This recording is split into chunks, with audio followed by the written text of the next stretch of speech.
our question of the day pale Facebook, it is posted there, so make sure that you run kimbia pale and let's get to interact together, because I love reading your comments. I love knowing where you're tuned in from. Na pia niliwapea ruhusa, if you want to say hi to anybody, just tell us and we're going to make sure we greet them on air. Or even birthday wishes, by the way. If you have a birthday or you want to wish somebody a birthday, go ahead and do it, because why not? Yes. So, nisiongea sana mfikirie niko peke yangu. I am not, and I never ever walk alone. Like I love saying, I always carry backup. And yes, so I am here with two gentlemen in the house. Mmoja kidogo mmezea kuona sura yake hapa na pale, and the other one is our guest for the day. Guys, imagine today in the house we have a surgeon. We are lucky. So we're going to be getting to hear from them, their introduction, their names. But sasa tuanze na wenyeji, wenye already mnawajua. Na sasa sijui kama nimetumia hiyo jina vibaya akasirike. After this aniambie, wewe Liz, wewe uliniita aje. Anyways, I'll be your host for the day, Eliza Kimani. Let's get to hear from these good-looking gentlemen. Good morning. Good morning. No hard feelings though. When you mwenyeji, no hard feelings. You know, I realized sijui kama asubuhi wenye kwa kuna nyesha that type of drizzling. Then kuna ile baridi unasikianga ukitoka kwa nyumba. But the moment ushaingia kwa matatu kunaanza kuhisi joto. So leo was that in situation, nikafika kwa matatu ndani, then kaanza kusikia joto. So hiyo joto kanifanya nilale. So that by the time naamka nakuta like nikaamka nikaona ni kama kando yangu kuna basi. Then tunaenda hii basi hatupiti. Kumbe ni those unaoshaona kwa bypass kuna hizo barabara ya juu na kuna nyingine ya chini. So hiyo ni wall ya white, nilikuwa nadhani ni matatu. Nilikuwa naangalia hii matatu. Kumbe sijaamka like sijaamka kabisa, but naangalia naona hii matatu ni refu hatupitani nayo. Lakini ndo za crazy. That was the experience this morning. I wish ungepitishwa. Sina ubaya guys. Sina ubaya, but kidogo at least you're not late. Ungepitishwa unge explainia Madam Jeffries why you were late. Nikamwambia niko na homa. Anyway, good morning. My name is James John, and I'm excited to be here as always. So make sure you enjoy the show. Stay tuned. Kama kawaida, nitakuletea sports at 9 to 10 a.m. So make sure you don't miss that and stay tuned. Amazing. So yes, let's get to hear from our daktari in the house. Guys, mimi nasikia tu niwaringie. Nyinyi mko na daktari kwenye mko saa asubuhi. Anyways, good morning Dr. Michael. Morning Liz, thanks for having me. Karibu sana. Please say hi to my people and tell us a little bit about yourself. Hi, good morning. My name is Dr. Michael Longas. I'm a plastic reconstructive and aesthetic surgeon, consultant based here in Nairobi and Mount Kenya region. I'm happy to be here, and I'm excited to interact with you guys and let you know a bit more about plastic surgery, because kazi is to help you understand and demystify it na nisaidie ndo mjue tunafanyanga nini. Amazing. Yes, so make sure that you're tuned, make sure you're ready. I love telling us, get a book and a notepad, because you're going to take a lot of notes that are going to be very, very useful for you. Yes, but in the meantime, let's get to see what's trending. I have an interesting story inaimenibamba guys. Roho tu safi. Kesho ni holiday. Yes, ni kesho sindio? Yes, tomorrow has been declared the 20th of March a public holiday by the Interior CS. Kipchumba Murkomen. Wow. So guys, the weekend inaanza mapema. But please tuna celebrate. Okay, I'm not a Muslim. I don't really understand what this is about, but I'm very sure it is something to do with religion. Tafadhali, let us not take it as if tumepewa holiday ya kwenda it's raining, msibebwe na maji. So be very, very careful as we enjoy ourselves. But yes, we are happy. Sorry boss, kidogo nimefurahia kesho siko job. Yeah. Another story here. People have been told that heavy rains are expected across Kenya from 18th of March, which was yesterday, to the 24th. And they are predicted that they're going to come along with landslide risks. So please, like I have said, guys, we don't want to keep losing people. We don't want to keep counting on deaths. So be very careful. If you can stay indoors, the better. if you can just, si lazima utoke nje, si lazima uende hiyo form. Tushaoniwa. Please just take care of yourselves, because at the end of the day your life matters. Jana niliwaambia, your life is not your own. Christians wanasemanga my life is not my own, it belongs to God. But bado your life belongs to the government. Yes. So please don't try joking with your life, because if you dare lose it, or like I gave you an example of someone who's trying to commit suicide. Huyo mtu asipokufa akishikwa hapo, hey, you can even be atafungwa for life or something. So your life is, and we have a doctor today, he's going to be telling us about how your life is important. So make sure that you really take care of yourself. James John, there's this story about this body that was found in Pangani. Please tell us your take in regards to that. I've not heard the story. Okay, really. so like I just wanted to chip in on the other story about Kesho at the range. Okay. Please go ahead. Kesho, you know the dress code. There's a You don't know what nimeona watu wakisema eti ni wapi naweza haya kanzu. Exactly. So that's the dress code for tomorrow. Oh my goodness. It's Eid, so it's all about pilau. Free food. Yeah, so kila mtu kesho salamu ni marhaba, shikamo, salamu alaikum. Kila mtu kesho ni Muislamu, but it's just a fun day, to be honest. About the rains, I think we have been warned enough. The last time tuliambiwa the same thing, but people did not take it seriously. You know, Kenyans how they are. Wakishaambiwa kutakuwa na rains. Even ukiangalia kwa your own phone, kwa Google, ina predict the weather venye itakuwa, but nobody take it serious. So things sahi watu wameona what might happen, what has happened. People have been losing lives. Think about 47 people have died because of the floods. So I think now people need to be more careful. Kama ushaambiwa the rains will start today, you have seen it. Kama asubuhi nimeona kukidrizzle. So that's a sign that the rains will be there. So the people need to be more careful about the rains, because hatutaki watu wengine endelea kukufa juu ya something that we can prevent. Yeah, we talked about even about the drainage, how we can help out as Kenyans. Tukasema about littering. Hizo takataka mnatupa, hizo plastic bags mnatupa. That's the same thing, the same bags zinaenda zina clog the pipes. So zinakuwa maji yezi enda pale. So those are some of the things that we should to be careful about.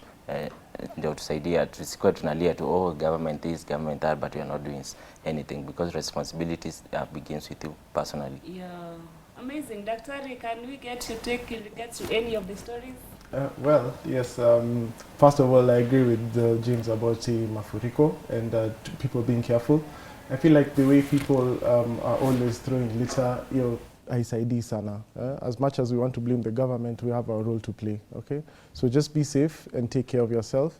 In terms of the other story, yes, kesho ni Eid. Eneni mkule zaidi, alafu mkuje mnione tuongee. Msiogope. Amazing.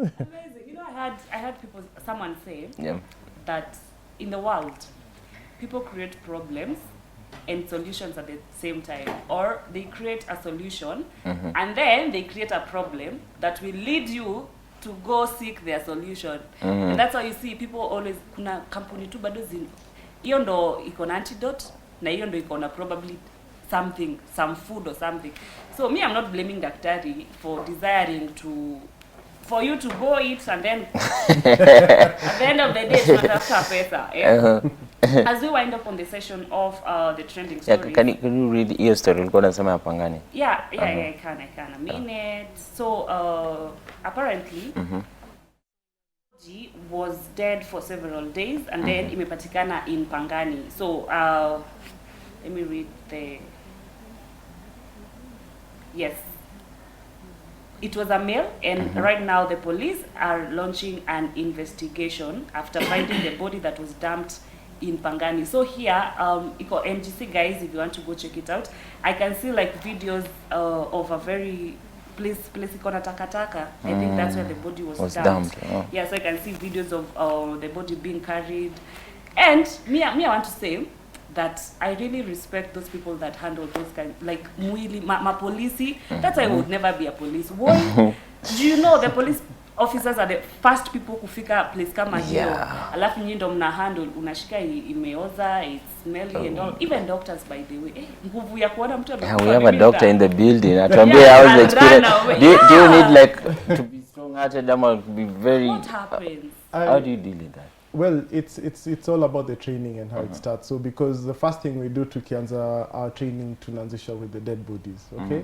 So we to study the anatomy of the human body. So tukianzisha hapo tayari you get used to it. And this at this level is when people decide that isi yangu, misitaki, and people So that's where it starts, and as we get on, even as you specialize, there are still people who deal with the dead bodies, and there are some who still don't want to see them at that level.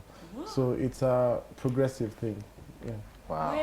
Mi nasema tu congratulations, because work it's not for me. I always say, even right now, I think sahizi ndo nimeanza ku brace myself up to even see, for example, a relative that has passed away, venye watu endanga kumuona kwa casket.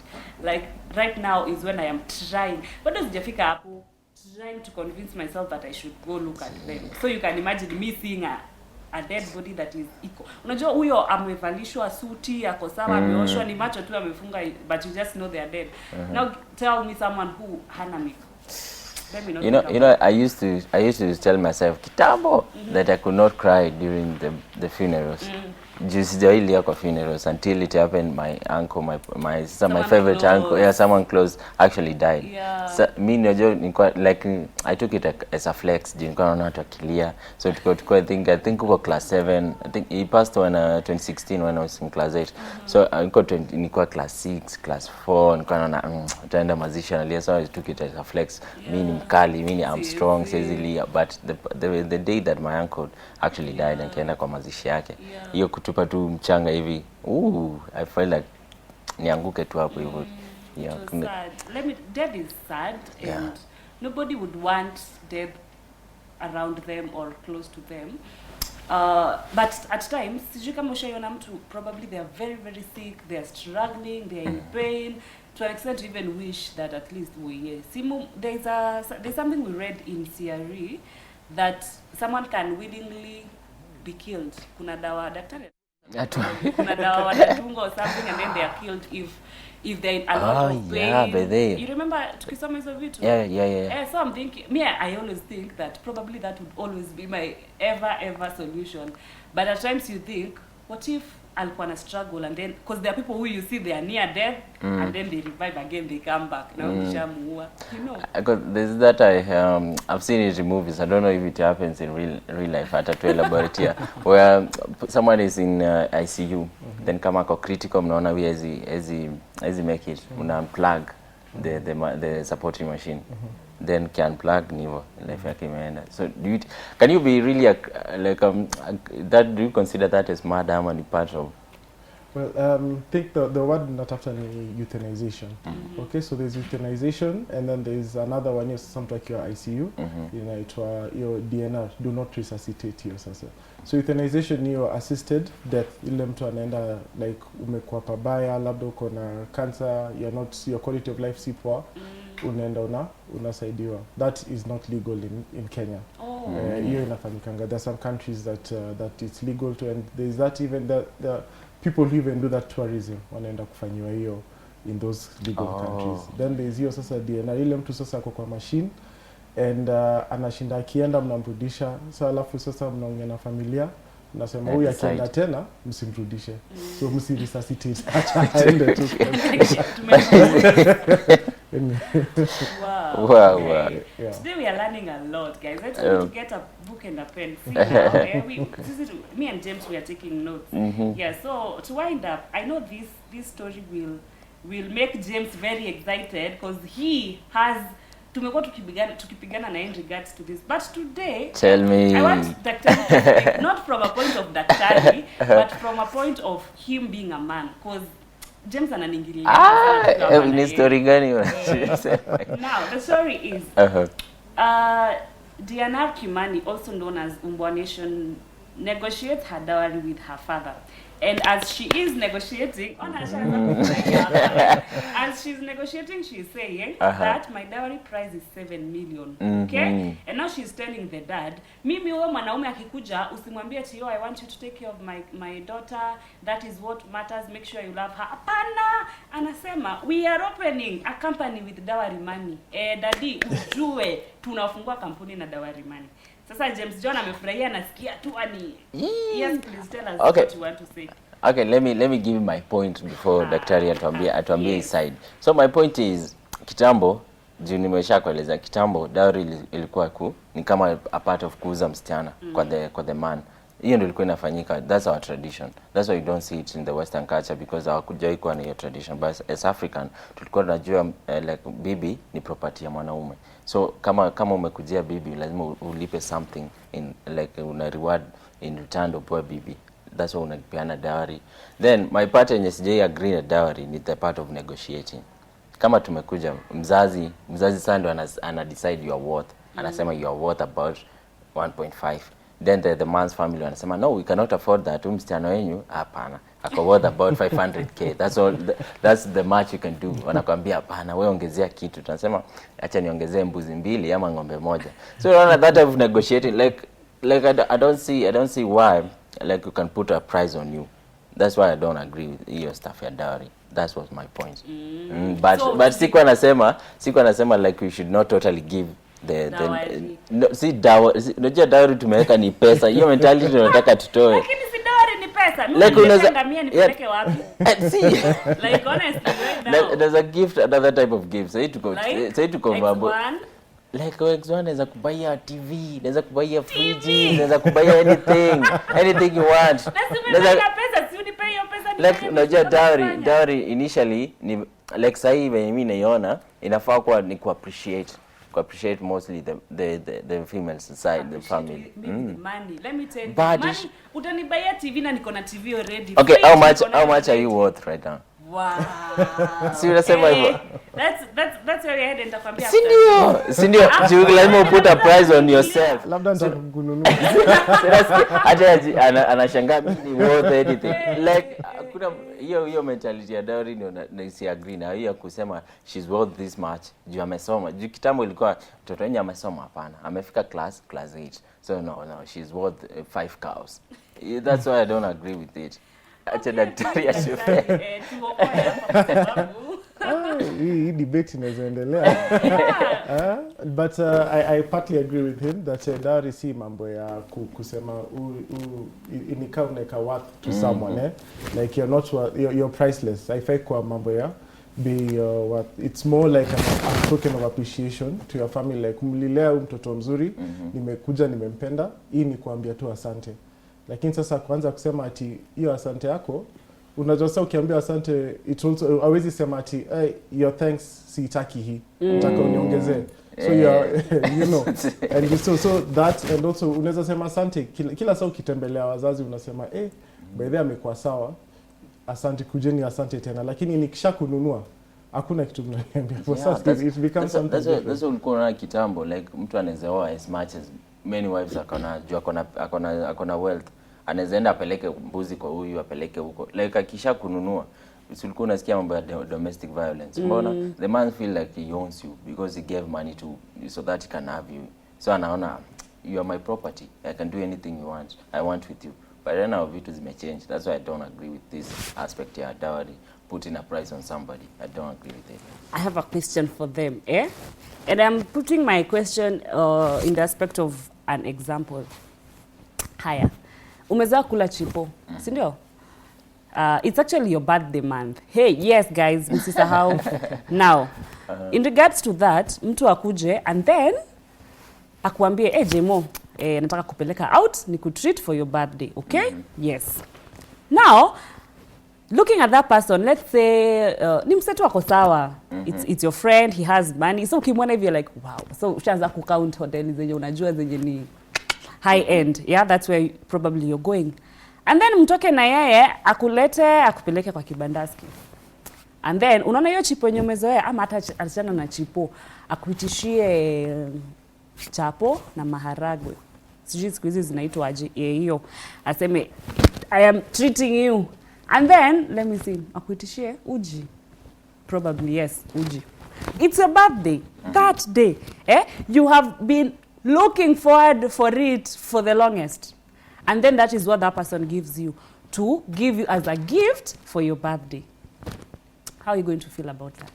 Just honestly. One thing, hata wewe mwenyewe ukijipeleka out, huwezi jibaia that kind of food. But that is what this person, from wherever they have brought you from, amekupeleka akakupea hiyo. Please, how would you feel? Honest, na usidanganye. Acha nikwambie Liz, unajua appreciation ndio tunaongelea hapa. It's not, you cannot value the appreciation. Maybe that's the much you can afford. So mimi nita appreciate tu. Unajua aje hata sikuwa na pesa ya kwenda kula na amenipeleka nikakula. So nita appreciate tu. Nimejeki tunampea kwa birthday yake. So mimi nita appreciate. At least we showed the effort. Si kila mtu atakufanyia the same thing. So me, personally I appreciate. Daktari, how would you take that? Kwanza ushaniambia chapo dondo, mimi hiyo nimefurahia sana. Chapo beans. So I was looking for something. Umenipata. I say thank you Lord. Okay, guys, kama ni mimi ningesikia vibaya. Wewe unapenda chapo? Napenda chapo. That's what I'm saying, ningesikia vibaya because this is something I'm used to, because in my mind, for my birthday, I'm expecting something out of the ordinary, something that I have sijafanya for the longest, probably take me out to a fancy place and sija visit in a while. Those are the kinds of things I have in mind. Plus, I said that this person is like ako too high class. Si beshte yangu mwenye tunashindanga na yeye something. I just know that this person, ukimwona, kuna ule mtu tu unaonanga unajua huyu akiwa everything is sorted. So that is the kind of a person. So for me, ningesikia vibaya. What I was trying to do with this example is, ni sawa kuna appreciation, but there is a way you look at it, hata unaona msana ni bebe ufala. No. Ukiangalia mwanaume mostly akianza kuoa, kama ako stable, ako vile, huwezi sema ako wealthy kabisa. But sema hii mwaka ndo ameoa, then amekupea this small gift. Una expect next year atafanya the same things. Atafanya something even bigger. But not everyone does any things that are bigger. Wengine they even choose your man right. You know the solution. Choose your man right. Wow. Anyways, guys, kidogo nimeona hawa wa Kenya wapeleki vizuri. Sijui ndatafuta mzungu mahali but me I support her. I support Kimani. No wonder anaitwa kama mimi. Kidogo our dowry has to be. As you have seen, na nilisema saidi mtu kulipa dowry. You have seen how she has said it. Like the dowry money, they start a company. So itakuwa in your win-win. Okay, for me that's not the real but sijafika hapo. Labda nikifika hapo I'll be like, okay, naweza anza biashara kama hiyo. But dowry is very important. Basi mkikuja nayo, bring me something that is worth. Usikuje kuniletea let me not name a price, but yes, let's I don't know. But pia wasichana ni hanyu. One thing that pisses me off, and probably people are going to come at me for this, but it is true. How are you as a lady helping your man to pay your own dowry? Because you love the man. Really? Me, I don't know. I think we need another lady here on the next set. Atuambie kama yeye anaweza kubali. Unajua umeyeka ni all about the ladies ku appreciate. Hiyo ndio mentality nataka tutoe. Hatuleti kwenyu kwa sababu nyinyi mnafaa kuleta kwetu. Mbona iliandikwa wapi? By our ancestors.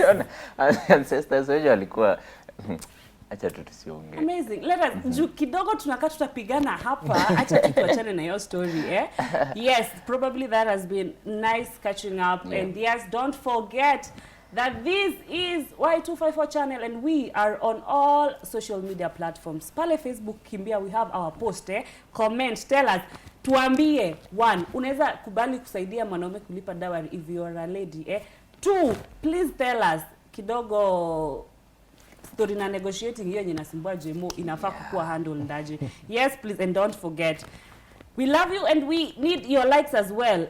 Sasa let us get straight to our discussion for the day. Like I told us, we have Daktari in the house, so today we are talking all about health, the body, and the realities. Because saa zingine kidogo there's what we know or we hear versus the truth. Exactly, versus the reality and how things are kwa ground. So let's get to our first question, which we are asking. daktari, when people hear plastic surgery, they often think beauty, yeah, because that's how most people are used to. Now, how much of your work is actually about restoring function and healing? Well, as you've said, when people think plastic surgery, they think beauty mostly, which is a big percent of our work. But in our setup, we also deal a lot with the reconstruction. Okay, so plastic surgery in itself, when I started, the whole title is Plastic, Reconstructive and Aesthetic Surgery. Okay, so a big part of that is the reconstructive surgery. Reconstructive surgery deals with wounds, vidonda, all types of wounds. Yeah, we also deal with burns.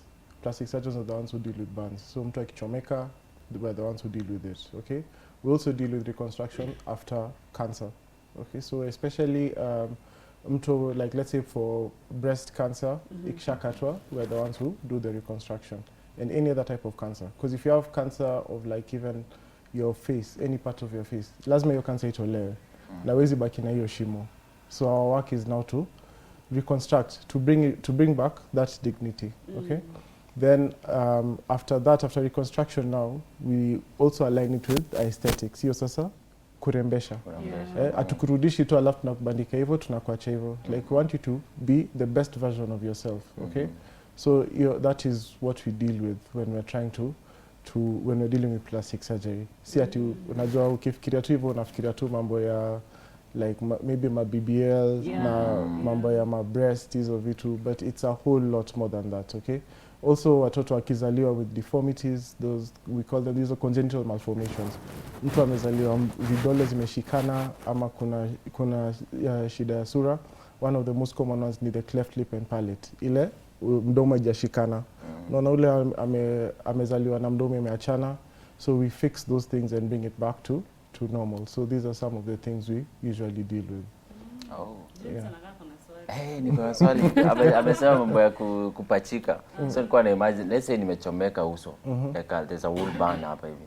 So how do you go about it? Mnatoa wapi hiyo ngozi ya kunifix? So hata kabla tufike hiyo ngozi ina depend umechomeka to what level. Sasa tunaanzia hapo.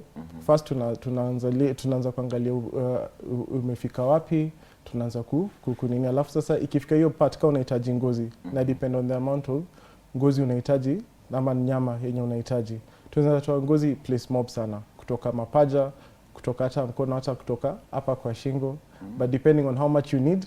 Na sasa kujaribu kulainisha ngozi na skin tone. Because unaweza pata ngozi yako ya mapaja na ya sura. So ateki tu viraka. So tunafikiria hizo vitu zote tukikam kukutibu na kujaribu kuhakikisha uko nini. Another thing we deal with sasa ni hizo scars. Sasa hiyo scar revision. Ukishakuwa na hiyo scar sasa tunajaribu kuitoaje ndo ukue poa tena. I think I was misled basi. Literally I don't want to say. Iliambo inatolewa. So imagine ngozi ya huko na ya hapa.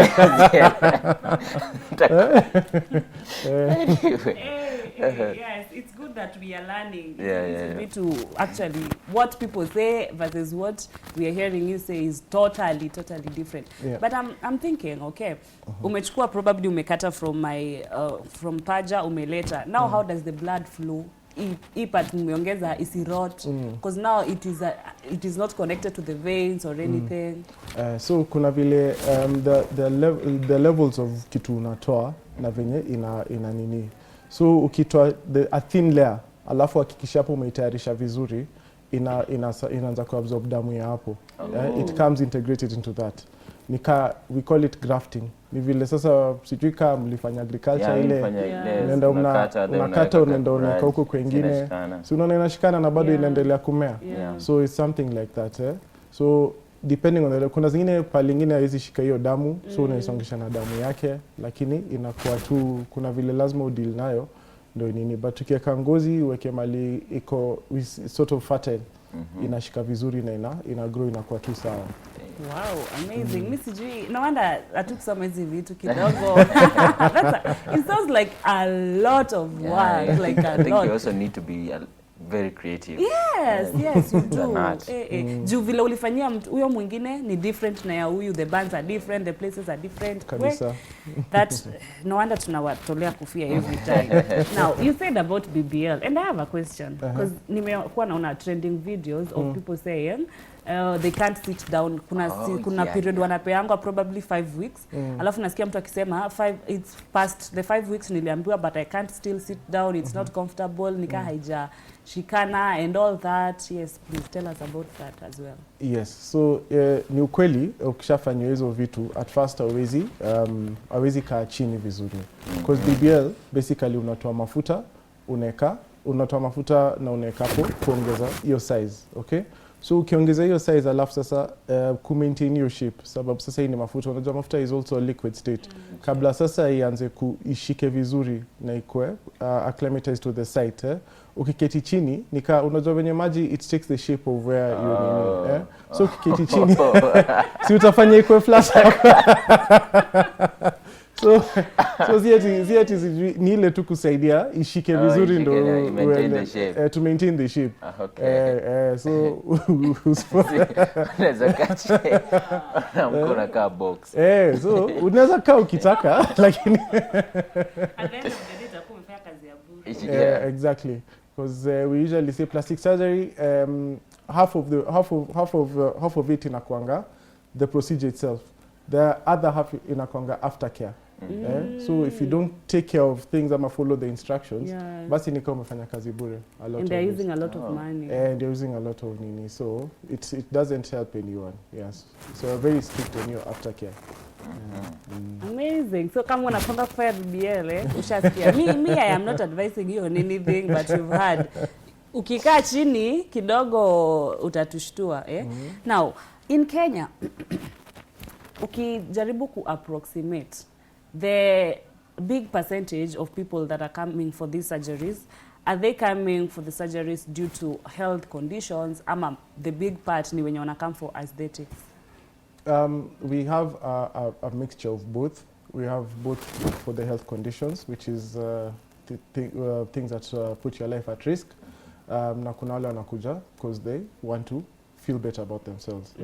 So unaona watu wanakam, like for the cosmetic cases, it's mostly about your own personal choice and your own health. And then there's now reconstructive is where mostly we deal with the health, although the two intertwine a lot. Yeah. Amazing. Kuna swali nilikuwa nataka kuuliza lakini inakaa controversial, lakini acha tu niulize. As a person now, not as a doctor who does all these procedures. Ladies, I'm trying to help you. Yes. Now, who do you prefer to be with? Because I'm feeling someone who does not appreciate. Okay, how do you see people who don't appreciate themselves? I don't like, I'm fat or something. I want something done on me. And sijakuja kwa daktari kwa sababu nimechomeka, like you're saying that I really need this. I am okay, but I want to come do the BBL or come do something else. There are men who are like, hey, Mimi, I can't handle such kind of a person. There are men who actually also tell them, yes, go do it and all. So as a person, would you advise people to keep doing it? Najua because your work is at risk here, but please tell us as you, as an individual, would you like encourage someone to do it?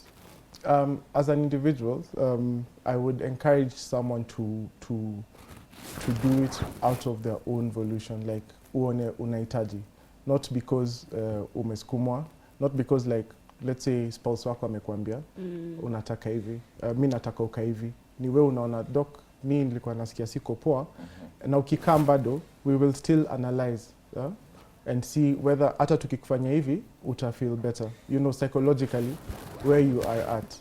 Unajua, because some people there's something called body dysmorphia. Ile hata tukufanyie vizuri aje bado hautafurahia. So we assess tuone kama hiyo ndo shida yako ama tukikusaidia hivi ita nini. A good example for this ni tuseme the late Michael Jackson. Alikuwa anashinda kichange mapua because hakuwa anafurahia. So kabla hata tuanze anything, we assess you psychologically kuona kama hiki kitu itakusaidia ama itakusumba tu zaidi, you know. So we have that discussion with you, tunauliza mbona umekam, unataka nini? Kaza kusema kuna ex aliniacha sababu alisema sijui nini, so nitaka kuongeza ndo anirudie, hiyo si poa. But ukisema mimi nimekuwa nikienda gym na like naona haisaidii, sijui kama mnaweza nisaidia, like okay, so you're the right place, you're here to help your own transformation. Amazing. James, tuambie wewe unataka chenye wa mbona niweke kwa spotlight? I want to know. Yes. Personally, I'm not all for, I don't support even any type of body shaming. So mwezi nipata nikiambia msichana, I don't like you because you are this and this, because I feel like if I've chosen you, kama nimeona like nimegrow interest in you, it's not because venye unakama nini, just something happened na nilikupenda venye uko. So that's why I'm saying I'm not all for body shaming. So nikianza kukwambia ati nataka ufanye hivi, so mbona ulikuja kwangu at the first place? So kama uwezi ni appreciate the way you are, just walk away. Now to the ladies out there, don't get any type of pressure juu mtu wako amekwambia nini, ama your ex alienda for someone with a bigger nini. So appreciate venye uko, you'll get your own soulmate, I want to try. Men like James actually exist, because I also go for that. Unapatana na mtu nakwambia wewe umenona, wewe ni mnono, unafaa uende gym. You're like, wow. You've left a million petite ladies out there. Why are you coming to me and telling me I am okay with how I am, yeah? So I'm thinking, ladies, it needs you to get to that level of, okay, I appreciate myself. And like Dr. is saying, if you want to go do all these procedures, it's because me as Lizzie, nimeamua nataka. Not because people are saying, or because someone I had somewhere. Because now, like he's saying, I'm thinking, it also works with your mentality and your psychology. If in your mind, you're still against it, but you're doing it, you might not heal. Utaanza kuoza unashanga what is not happening. It's because everything has to be put together, both the effort from the daktari and your effort as well, accepting yourself, taking care of yourself, like he's saying, because after the procedure, your kazi ya kutreat and making sure you're okay, a very big part is needed from you. So maybe let's get to here, like you're saying about body shaming. Is there still stigma in regards to plastic surgery like it used to be before, like right now? There is still some stigma, but I feel like we're really moving away from that, such that unaona watu kitambo mtu hata angefanya plastic surgery, hata ungeona huyu amechange, they deny. And these days you see even a lot on social media, people are showing the results. They're open about it. They just tell you, and it helps to bring more light, because before unaona tu mtu amekuja na mwili mpya, anaambia tu like ilikuwa tu ni gym tu ni god, unajua na uko hapo nyuma uko like 6 months but so it's opening up a lot, and it's helping to demystify. For example, hata hiyo story ya kuketi, people never used to talk about it. Ilikuwa tu unaona tu mtu amekuja na unaona all of a sudden akona like as in matako or something like that, and you didn't see that before. But now you see the process, you see the work that it takes, apart from the surgery. Si ati surgery tu, so ukikuja hata kuniona, you already know that kuna hiyo nini. Kitambo mtu alikuwa anakuja na kuona, unamwambia like, okay, after this utaweza kuketi for a while. Uko like, acha nini nifikirie. But sasa si watu wanajua like, okay, kuna hiyo nini. So ukitaka kuketi, labda kuna pillow tutatumia ama kitu kama hiyo. But so the nini is ending, but it's still there, but it's ending slowly. Okay, and is there a limit on like how many times you can do a surgery on a certain place? Let's say nataka kuchangiwa, kama venye umesema Michael Jackson used to go back and forth. Can you do it limitless ama kuna a limit? There's usually a limit that we try and impose, but depending on what needs to be done. So we try and limit it. Sometimes at once is enough for you, okay? But if you're not happy, there's a limit both on the number of times and the period before the next surgery. So hawezi come leo alafu kesho tena nikufanyie. If you still want something, maybe 6 months to a year before we can address other issues. So it's very patient dependent kabla sasa tuamwe here we hapana. Okay, and probably what percentage does the society play in pushing people to change themselves, in pushing people to go for these surgeries, most specifically tukiongelelea hii yenye thani ya aesthetics yenye mtu anamwa yeye ndo anataka kujipeleka mwenyewe, like what percent does the society play like a big role? Most of the cases that you've seen is from people who are actually desiring it from themselves.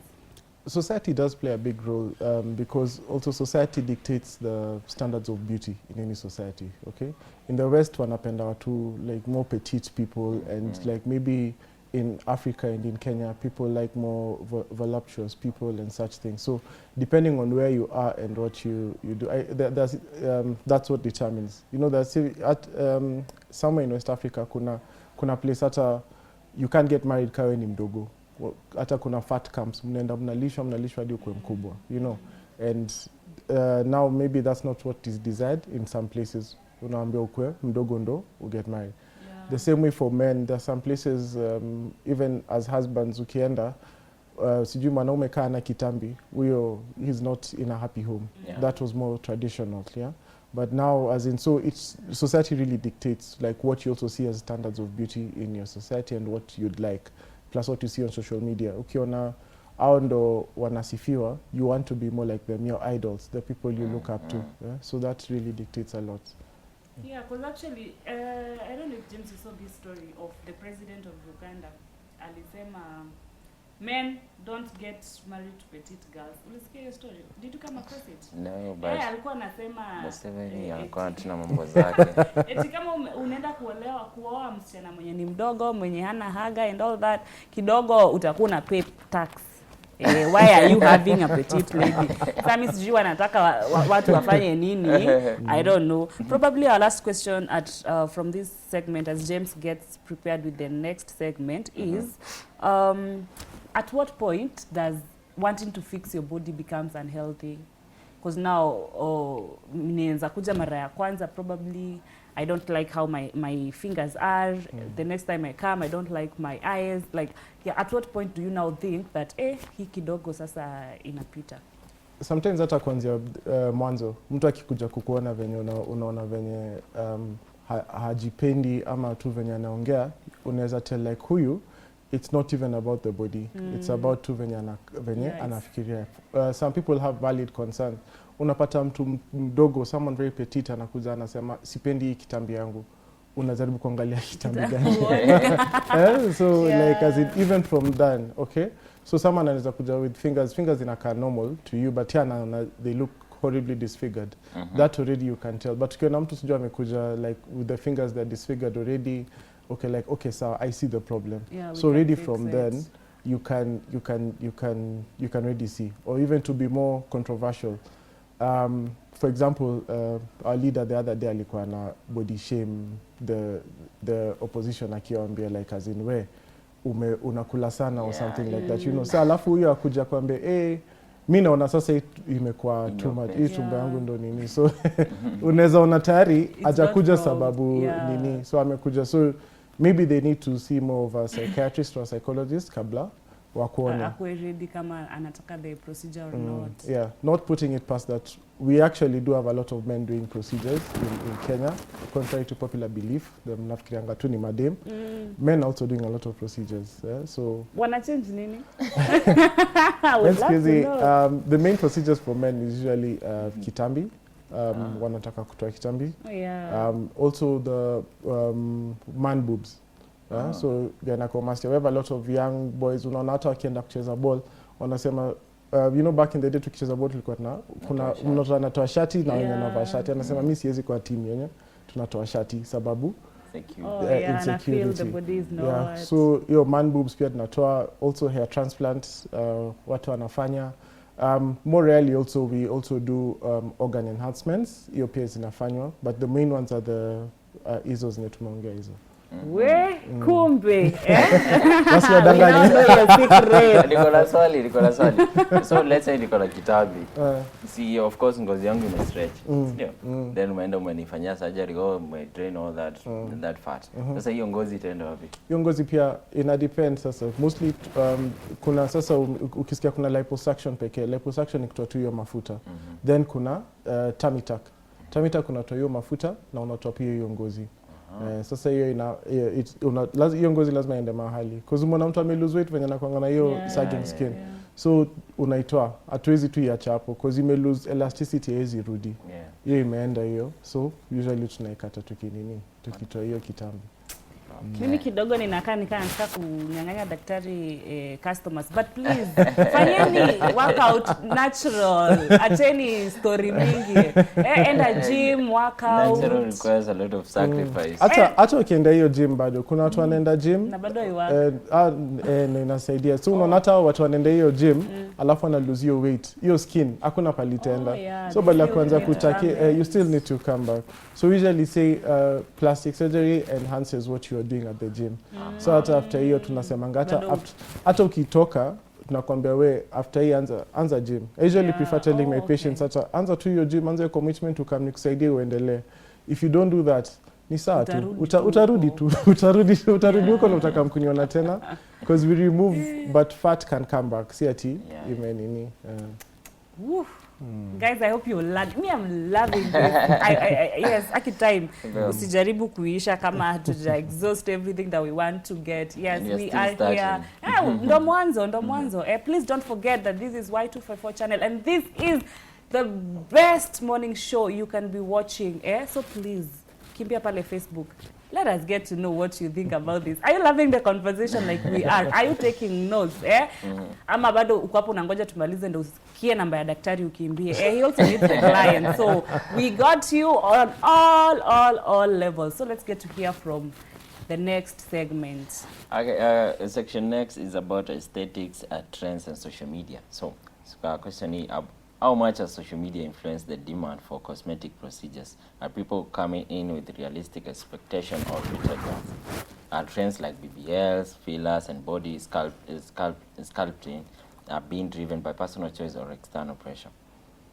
Like as we've talked about already, yes, there is that external pressure, and social media influence a lot on how people see. Because you see, social media is also about lifestyle and how you're seeing people live, and unaona tu say like the lifestyle they're living is maybe because of how they look and these bodies that they've gained, and you're like, maybe if I also get that, I might attain that lifestyle. And that is not the right mindset, but unfortunately it happens. And yes, social media influences that a lot. We can't lie that social media doesn't influence a lot of everything that we deal with in our daily lives. So yes, it's big. Okay. Okay. What makes you say no to as a professional? Maybe mtu amekuja kuambia I want this type of surgery.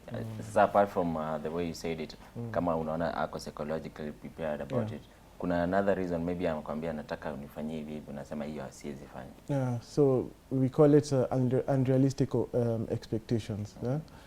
To put it simply, ni kama nimeenda kinyozi alafu niseme mimi nitaka nywele kama yako. Unaona? Nenda namba huyo mso like me nipatie hivi. Like si huyo msakinyoza ataniangalia like we.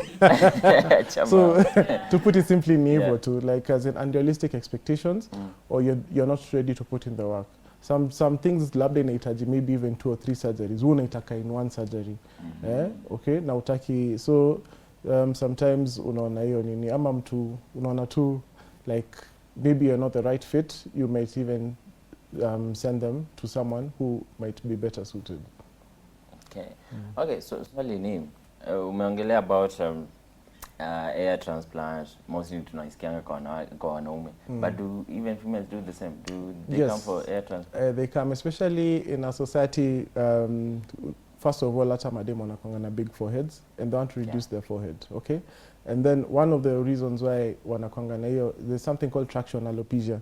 Kila saa ukienda salon ile kushukwa, wakishukwa nywele inavutwa nyuma, so inaharibu nywele sana, so wanataka kufanya hiyo hair transplant, ama they just have some sort of hair loss that they want fixed. So hiyo hair transplant, it's both men and women who do it.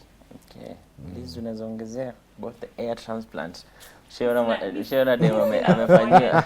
Niko lakini naipenda guys. So but I agree, because at times people might feel like, because wanakaanga fiti. Yeah, for example, unaona watu wenye wana nywele the whole of this part and it's really big, sana it's for men, and then aende aekwe, they just look nice. So me, I think inaweza support hapo kidogo, si sana, just a little Kidogo,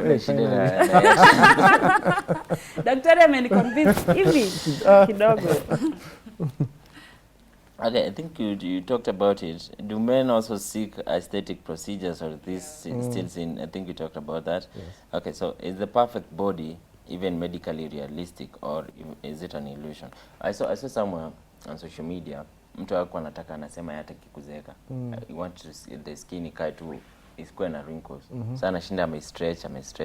Sijui venye how they do it. So is the perfect body realistic, or is just an illusion? I don't think there's such a thing as the perfect body. There is the best version of yourself, tunaweza kupea, and we help bring that out. But hakuna such a thing as a perfect body. Now, obviously, there's no fighting time. Like, we can stop the clock and rewind it a bit, but itafika eventually, yeah? So, yes, we can make you look younger, but as time goes on, those effects will reduce. Okay. Yeah. Okay, I think I'll jump to the next segment about psychology and self-image. Have you ever seen cases where changing someone's appearance completely transformed their confidence? Yes, always. Like it makes someone more confident, even in what they're wearing, even how they move about, and like even how they're posting and how they're talking. Unaona mtu aliingia, they're very quiet, hata haongei sana, but when you're done with them, mtu anaingia very confident, like they own the room. So mtu before they were just sitting on the corner of the room and they don't want to talk much, and after they feel confident about themselves, they want to just show that they're there. So it's very fulfilling, mtu akitoka from that very shy personality to owning themselves. Yeah. Okay, talking about hiyo mambo ya confidence, Liz, nyinyi kwanza ninyi mnasemanga mtaki wanaume wafupi. Nasema is a short king hataki wanaume wafupi. So nilikuwa nauliza, siri kweli nimedanganya? Niko na friends wengi wenye ni wafupi, nataka wanipige after this. Okay, my question is, venye tunaonanga niliona social media where I think wana cut, I think the filmer, then wanaweka chuma, then hiyo bone itakujishikana at some point, so utaongeza a few inches up, utaongeza tu, kama ulikuwa 5'7", unaweza fika 5'9", 5'10", even that. Is that part of surgery, or that's a different procedure? Hiyo ni part of surgery, not plastic surgery, but it is something that your height it is a surgery, and it's tedious and it takes quite a bit of time. Yeah, so like but in a happen. I haven't seen any cases locally, but I know it's something that happens, and to increase the height, like it is a surgery. It's very tedious, and I've seen that it's painful. Please, watu jikubalini. Aki, ladies. Kuna vitu tunaweza badilisha. Mwambie ni mnono aende akate kitambi and everything. Lakini sasa eti ni mfupi. Really? Please have mercy on them, okay? But nyinyi mnawaambia like, oh, everything about you is nice except your height. Yes. That's actually that's the best thing. I really like the thing about the height. Because if you answer this side. Me, what I'll say, there is that person for you. Keep waiting upon the Lord. Yes, there is that person for you. And let me tell you, it starts affecting you when you don't accept yourself. Because there are people who are short, if that's how we call them, but they are very confident about themselves. Yes. Are you good at what you're doing? Like James is saying, what I say, everything else about you but the height. But if everything else that you're doing outweighs the fact that you're short, they might actually consider, because there's so many men who are having very pretty girlfriends and everything, they even married, they have kids and they're short. What? Sasa shida, kidogo, you have to do a little extra. Because now your looks kidogo zina. Nilikuwa najaribu kwa extra gani kwa hapo? Hebu tuambie hiyo nini unasema little extra? Have money, be very good at what you're doing. Nikasema tu hivyo. You're contradicting yourself. You could have said just have money. Kama unataka. Aki, for my friends who feel they are short, mi nawapenda hivyo tu vile mko, so please msinijamie after this please. Hawa ndo wanajaribu kunichokoza hapa, tafadhali. Okay, the last question in this segment is, what advice would you give to someone who is unhappy with the way they look but unsure about surgery? What should they consider first? They should always consider like why they're unhappy, and it's important to have that initial consultation, okay? Just to be seen and discuss it with your doctor, okay? So that will help you in the long run. Remember also, you need to make sure umechagua daktari wako vizuri, umehakikisha ni mtu wako qualified na mtu anaweza kupatia the correct advice. Yeah. So once you can do that, like for example for plastic surgery, you can check for board certification if you're a certified plastic surgeon, ama tu ni mtu backstreet anakuambia tu mimi naweza kufanyia hii na ajui kitu anafanya. Accredited facility is also very important. Then now you have that discussion, that initial discussion, okay?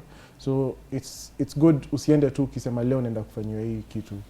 Uende uelezewe, uambiwe the dangers of it, the benefits of it, of what you want, alafu ndo kutoka hapo muendelee. Wow, yeah. This is amazing because at least you're not for the money. Like Daktari is saying, look for someone who's a professional who can tell you, okay, I know, but kidogo I would advise you to go for this option than surgery. Because sahi, like for example, watu wenye neka braces, nasikia kuna wenye ni fake, kuna wenye wako real. So ukienda kwa mtu mwenye anataka tu pesa, atakufanyia tu for the sake of, and after that other issues are coming after that. So be very very careful about ni wapi unaenda, why are you going to that person, have you seen their work, Ni kama watu wenye wanataka kuchora tattoo, you first check on the kind of work. Let me see some of the work yenye umefanya before uende kuchorwa. Hey, whatever you wanted that is what you get. Kidogo inakaa very different. Please stay tuned, stay with us. We are taking a very very short break, but we are coming back to finish up on this segment. I hope you are loving it and you are enjoying it. This is Why Podcast. Yes, we're here still going on with our amazing conversation all around plastic surgery. We have a surgeon in the house and it's interesting. Yes, and if you're just joining us, hujaachwa sana, okay? Yes, this is Why Podcast.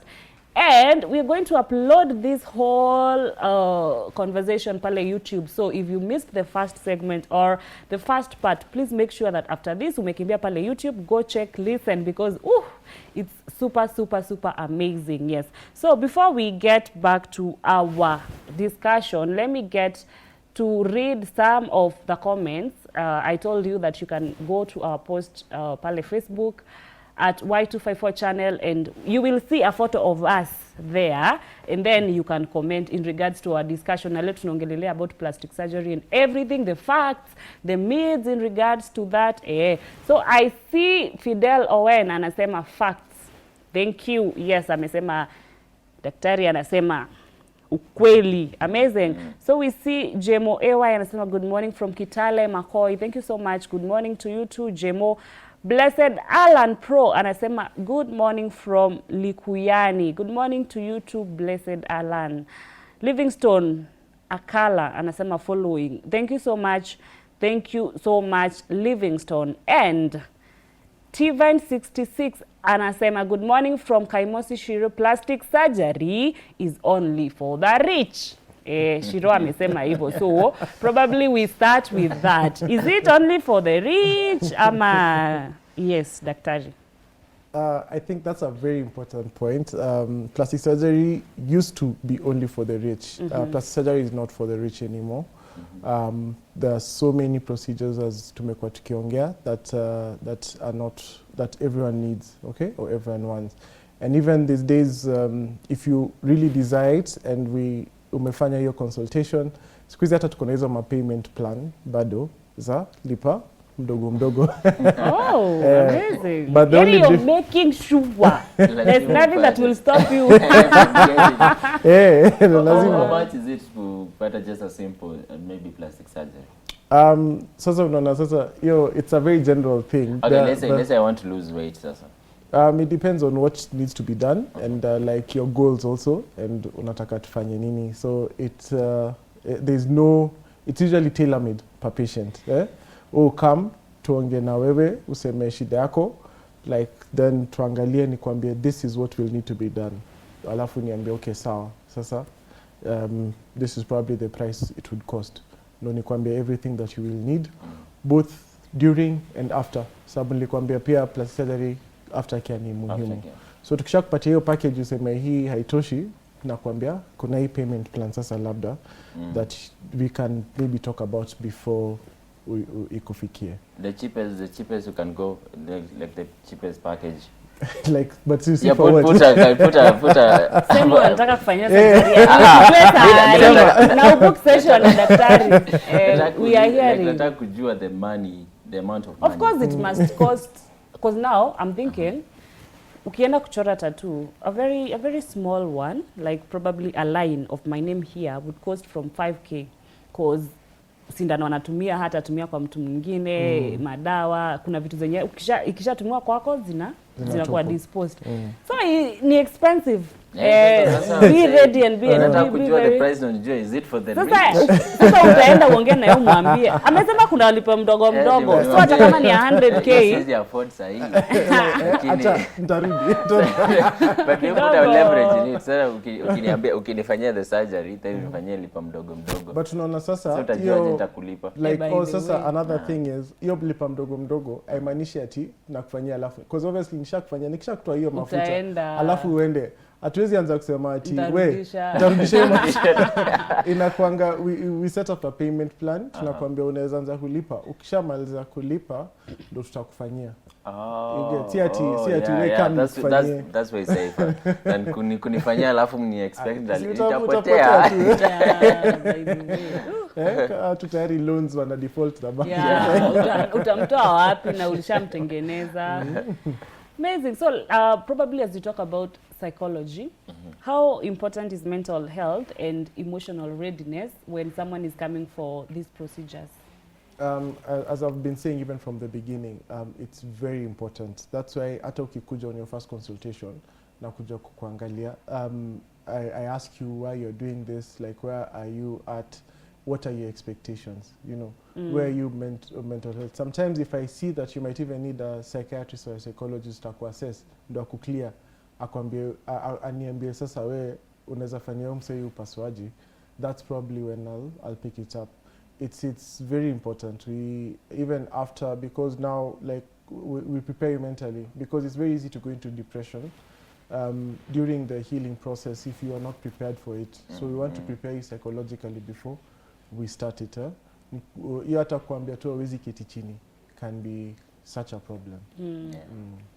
Okay, so probably as a doctor, how do you like advise people in regards to, umesema at times someone comes to you, you can't even see the problem and you understand that it's in the mind, it's not actually like an issue or a problem. Like the example you gave, someone is petite and they're saying they have a tummy, you can't actually see it.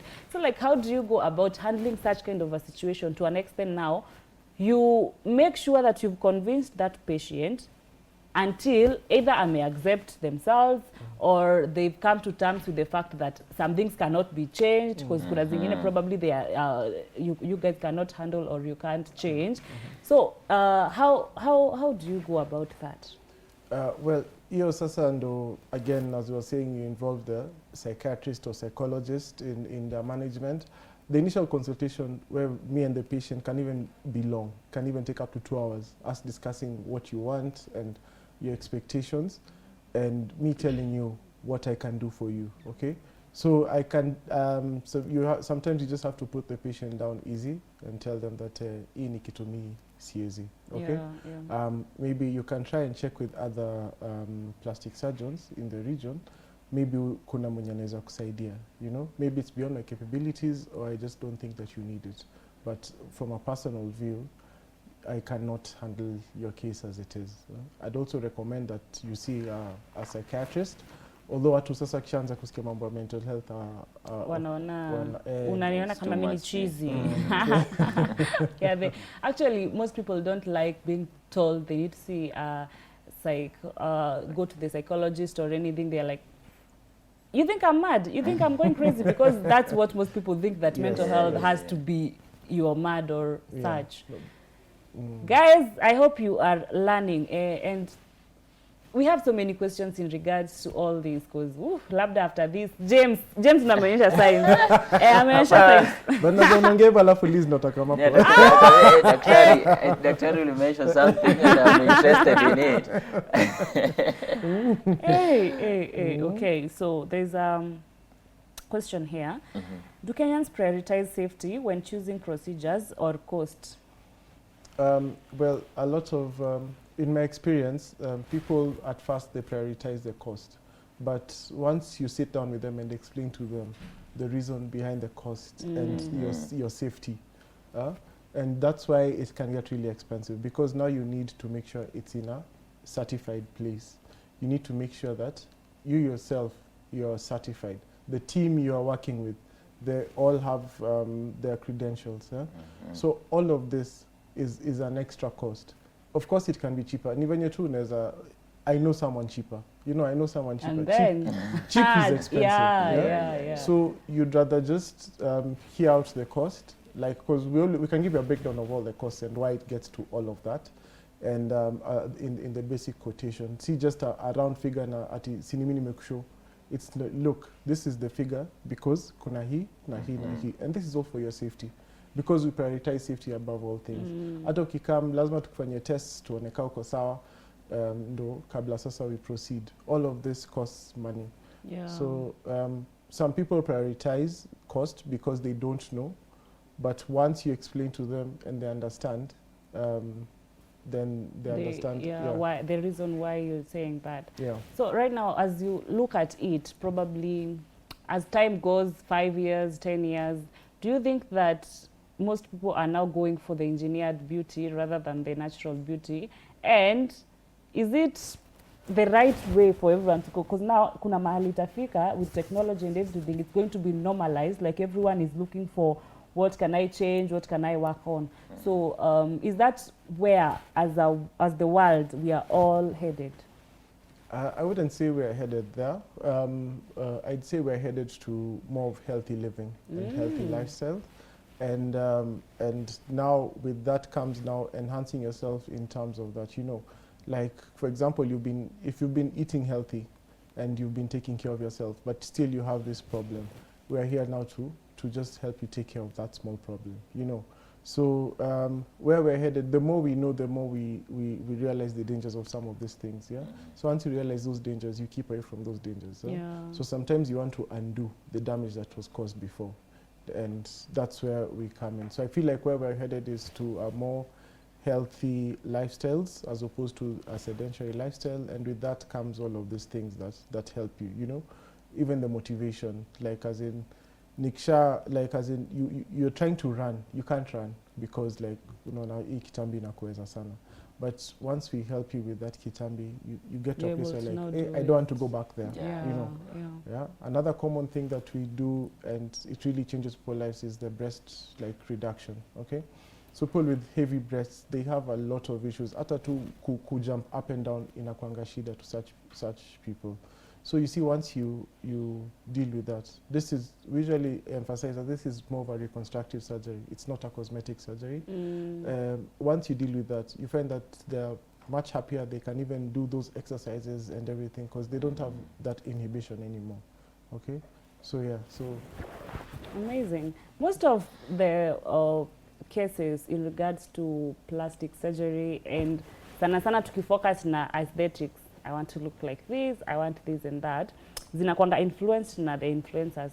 We see them online, you're like, wow, I want a figure like that one, I want a waist like that one. Now, most of them mislead the people. They don't come out and tell you, okay guys, ujue kuna kukaa a whole month bila kukaa chini. Guys, ujue you're paying this kind of money. Ujue after the procedure, like Dr. is saying, there is a lot more that needs to be done. Like they don't make us understand or see the whole picture of this, So, what would you advise people, or how would you talk to the people who have their minds are set on wow, nataka figure kama ya mtu fulani, because they've seen an influencer, but they don't actually understand that there's a lot more work that they need to put in regards to that. Yeah, well, as I'd advise you again, like choose your doctor wisely and sit down with your doctor, okay? Akueleze hizi vitu zote. Because obviously we haujui hizi vitu, because you've just come, this is what you want, okay? And then it's tailor-made to you specifically. We're not bringing out like the celebrity, this celebrity tunamcopy paste kwako. We are bringing out the best version of you. We're making you your own celebrity, okay? And to do that, this is what we need to do. So you know vitu tunaongea na wewe. Yeah. Like, okay, so for us to do that, you're already great, but just to get you there, this is what we need to do. This is what we need to do for you in particular. Yeah. So that whole discussion and choosing your doctor is where it all starts. Yeah. Yeah. Amazing. Naona mkiitisha namba ya daktari atawapea after this. Na mkienda anipe chai. Juu mimi ndo nimemuuliza hizo maswali zote hadi mkakubali kwanza kuitisha namba yake. Don't worry, as we head to the end atawapea namba. James, what do you want to tell us? Okay, I wanted to just add, I keep telling people, mostly our viewers, they should be careful what they consume pale social media, because most of these influencers, they are doing it for their brand. They are maybe promoting something. So as much as unasema, this is your role model, kuna vitu zingine hata ukifikiria ufai kuwa unazitake seriously ama unakuwa unafanya the same thing that they're doing. Some of them, they are just promoting because of the money. So they should just be careful whatever you're consuming. Leo amekuwa Mr. Wise. Vile tu hana ndevu za white tuseme. Tuseme amekuwa mzee in the house, but yes, that's good. And it all, I don't know, probably for the longest period of time I'll be here, and for the longest period of time I'll be with you. I will live to remind you to love yourself. Everything begins from you loving yourself, you accepting who you are. Acha nikuambie, James haizi kupenda ama anipende if I have not accepted myself. If every time I'm like, hizi vidole hazinibambi, my legs sijui zinakaaje, I don't like this and that. If that is how you portray yourself to us, we are also going to start seeing, now by the way, you know, because that's what you keep talking about every time. So accept yourself. And something I realized, when you accept yourself, probably you are fat. Is that a good word? No, it is not. But anyways, yes, you are plump. Even though wanaitangwa in a good way. Or you're petite. Love yourself. But I'm talking about umekonda or anything, you're like, I love my body, I'm okay, dress up well. That is something else that people should know. Usituvalie sijui. Unapatananga na mtu nasikia kumpiga. Like how you dress, like honestly, umevaa skirt refu, umevaa skin tight, umevaa really, because body types also, there's a way you dress according to your body type, and you look amazing. Si lazima ati uende ujitese ama ujaribu kutafuta other ways of doing things. There's just a way you can dress up, how you take care of yourself as well. Daktari is saying, in as much as the procedures are being done, they also advise you, haya itabidi sasa enroll gym, anza kwanza, and then you come, we do the procedure, and then you go ahead. So at the end of the day, taking care of yourself plays a very, very, very big role in it. So let's get to hear what Daktari wants to tell us as we conclude. Probably something that you would want to tell these people. Na ukienda kama hujawambia kidogo, you'll be like, ningeambia wa watu, please. Yeah, so what I'd want to say is plastic surgery, if done right, is not for vanity. It's for your own personal satisfaction and your own, to bring out the best version of you and your confidence.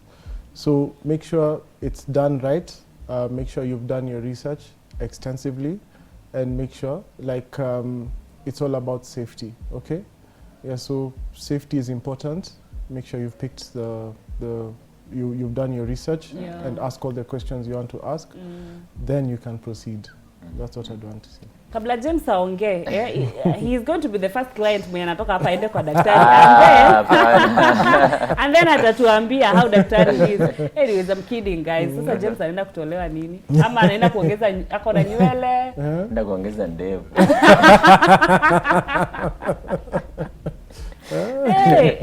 Please tell us your... Okay, I'm just surprised like hadi wanaume tulienda plastic surgery. Kumbe mnacheza chini. Sikuwa tunajua.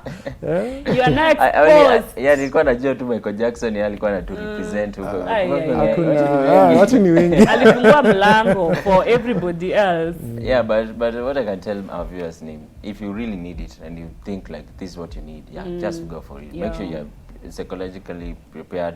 You ametambia kuna aftercare, which is more more hectic than even the procedure itself. So make sure you're really prepared for it, and you're mentally research everything that you need. Go talk to your doctor. The price pia ukienda usiende for the cheaper, because cheaper is expensive. Usema ati I know a guy who knows a guy who knows a cheaper guy. Who you are very lost. Yeah. That's what I can tell you. Just be careful. Yeah, then whatever is best for you, just do it. And it's not for the rich guys. It's not expensive. Daktari has said kuna lipa mdogo mdogo. So I don't think money should be a problem for you, as long as you're willing to pay the price. And shida ilikuwa kidogo, you can't get it all pamoja. There's a solution for you. Yeah. But at the end of the day, take care of yourself, love yourselves. I will always tell you, love yourselves. Anza na wewe before, because that zingine, it's just from, it's that a mind issue, a heart issue. Just the fact that nani alisema, or I feel like people look at me a lot. Probably they like how you look, and you're judging the look to something else. Yeah. So at the end of the day, because now you will do the procedures, na sisi wenye tuko tunakwambia haujabeba, tukuje tukwambie umebeba excess. Utaenda kukata. Ni kitu nimeona social media. Sikumbuki jina, but alifanya procedures anaambia yenye unakaa sasa hii hata before. Sasa sikia. Now if she did it for the people, ataenda kurudia daktari amwambie sasa nitoe. Na daktari amesema there's a period from 6 months to a whole year before another procedure is done. I think shida ilikuwa yake, I think alikalia. So ikakaa venye post after the procedure is very important. You guys, haya, mimi sina mengi ya kusema but I have said everything and anything I would want to tell you in regards to this whole conversation. Sasa wenye mlikuwa mnauliza namba mmefikiwa, kalamu iko ready and your pens. So Daktari is going to tell us where we can find him online, and he is comfortable sharing his number. He can do that as well. Yes, please. So you can find us both online and at our clinic. It's called Trebu Medical Group. It's on Mudhidi Road, hapa tu karibu na National Museum. So ukisha toka date hapo museum, unaweza pitia tu hapo. Yes, also on the on social media it's the same, TRESBEAU, Trebu. You say it like that. I'm Dr. Michael Ongas, so you can find me. Our contacts are also listed over there, so just give us a call, and I'm always available for consultation. Amazing. So nothing is stopping you. The only thing that is stopping you is you taking action to contact them, and then from there to a new changed person that looking amazing. Because if they're doing it for your own good, it's for you. It's always about you. Na ndio maana tumemleta hapa ndo ujue kidogo. We still appreciate people who look nice. Kama hizo vidole unaona ziende zikatakatwa, sijui kama zinakatangwa. You go for it. If that is what would make you happy and love yourself more, go ahead and do it. James, where can we find you online? I can learn on social media on my platforms. Kama kawaida is James John. So make sure you go search up and we add up the numbers too. Anawaletea sports. Yeah, don't go anywhere. Stay tuned. Nimeona social media yote leo mnaamua tu ni sports every. Wewe leo mbona tunaexaggerate. Daktari pia anajua. Anasikia kama anaweza ngoja ni sports. Nasikia kuruka tufike 9. You have a lot. Si kwa roho tu pekee. Tulifanywa vibaya na sisi pekee yetu. Anyway, thank God I am not a follower of sports. Ningekuwa nalia na wao wenye wanalia, but wenye walikuwa kikombe ni sawa. Nilisikia hiyo story, tukasikia vibaya wenye walisikia vibaya, but hata nilikuwa nasikia vibaya why, and I don't even know them. Anyways, this is why in the morning podcast we are on all social media platforms at Y254 channel. Thank you so much for staying with us. But hatuendi mbali sana.